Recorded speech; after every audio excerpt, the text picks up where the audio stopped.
Naramdaman po sa Metro Manila ang 4.9 magnitude na lindol na yumanig sa lalawigan ng Quezon pasado alas 2 ng madaling araw kanina. Ayon sa PHIVOLCS na itala ang sentro ng lindol 20 kilometro sa hilagang kanluran ng General Nakara sa Quezon Province. Tectonic ang pinagmulan po nito at may lalim na 15 kilometro. Base po sa mga posts sa social media, bukod sa Metro Manila, naramdaman din ang lindol sa ilang bahagi ng Rizal at maging sa Bulacan. Hindi naman inaasahan ng PHIVOLCS na magdudulot ng pinsala ang lindol pero posible itong sundan ng mga aftershocks. Makibalita po tayo kay Undersecretary Renato Solidom sa nangyaring lindol sa Quezon Province. Magandang umaga, rise and shine po, Yusek Solidom. Magandang umaga, Aljo, sa lahat po ng taga-subaybay. Kasama din po natin si Diane Querer, Yusek.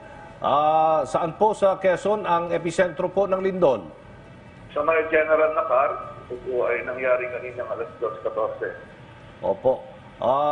Ano po ba ang pinagmulan po ng lindol, Yusek? Ang kumilos po na fault ay tinatawag nating Philippine Fault Zone, Infanta Segment.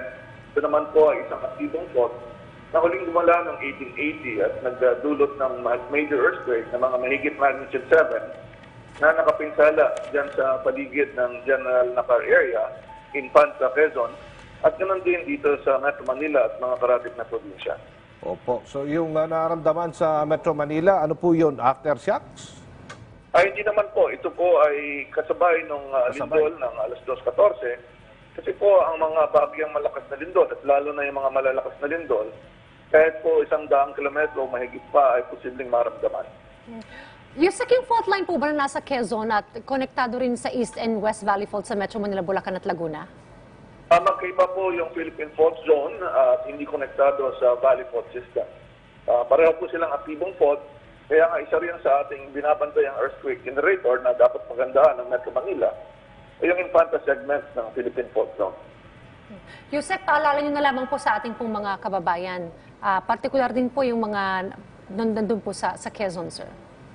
Sa ating pong mga kababayan, ang mga aftershocks ay posible pagkatapos ng isang malakas na lindol.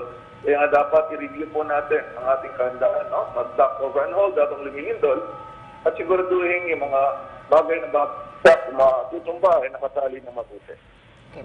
Maraming salamat po sa inyong panahon ngayong umaga, Undersecretary Renato Solidom.